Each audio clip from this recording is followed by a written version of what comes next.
Hey, it's Marko, and in today's video I'm going to show you how to add a collaborator on Instagram after posting. So before we start with the video, please like and subscribe to the channel, it helps out a lot.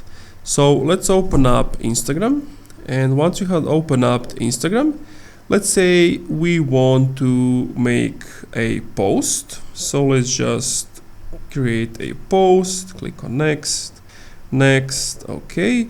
Then if you go under tag people, you can invite collaborators.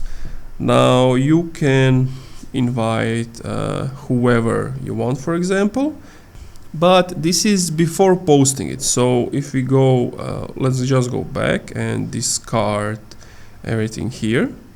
So what you want to do is go to your profile, and we want to click on that post that you want to add the collaborator.